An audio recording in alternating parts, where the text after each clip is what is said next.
ഓം നമോ ഭഗവതേ വാസുദേവായ. ഓം നമോ ഭഗവതേ വാസുദേവായ. എല്ലാവർക്കും നമസ്കാരം. ശ്രീമദ് നാരായണീയം ദശകം 4 രണ്ടാമത്തെ ശ്ലോകം.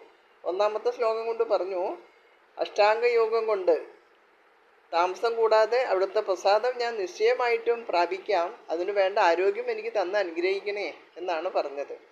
ആ അഷ്ടാംഗ യോഗത്തിൽ 3 യോഗങ്ങളാണ്, അതായത് യമം, നിയമം, ആസനം എന്ന 3 യോഗങ്ങളാണ് ഈ രണ്ടാമത്തെ ശ്ലോകം കൊണ്ട് പ്രതിപാദിച്ചിരിക്കുന്നത്. ബ്രഹ്മചര്യ ദൃഢതാദിർയമേഹാപ്ലവാദി നിയമൈശ്ച ഭാവിത കുർമഹേ ദൃഢമമീ സുഖാസനം പങ്കജാദ്യമഭിവാഭവത്പര.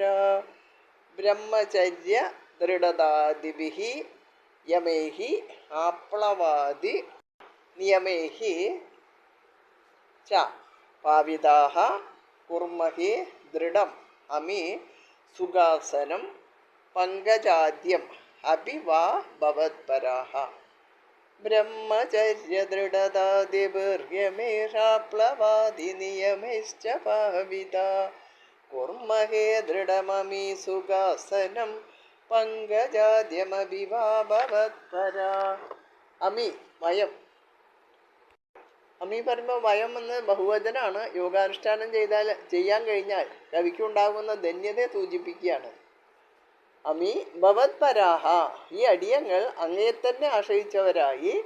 ബ്രഹ്മചര്യ ദൃഢതാദിവിഹി, ഉറച്ച ബ്രഹ്മചര്യം, അഹിംസ, സത്യം തുടങ്ങിയ യമൈഹി യമങ്ങളാലും ആപ്ലവാദി നിയമൈഹി ച സ്നാനം, മനഃശുദ്ധി, ജപം മുതലായ നിയമങ്ങളാലും പാപിതാഹ പരിശുദ്ധരായി തീർന്നിട്ട് സുഖാസനം അഭിവാ, സുഖാസനമോ പത്മാസനം, സ്വസ്തികാസനം മുതലായ ആസനവിശേഷങ്ങളോ, അതാണ് സുഖാസനം അഭിവാ പങ്കജാദ്യം ദൃഢാം കൂർമഹേ, എന്തെങ്കിലും ഒന്ന് അഭ്യാസം കൊണ്ട് ഉറപ്പിച്ചു കൊള്ളാം.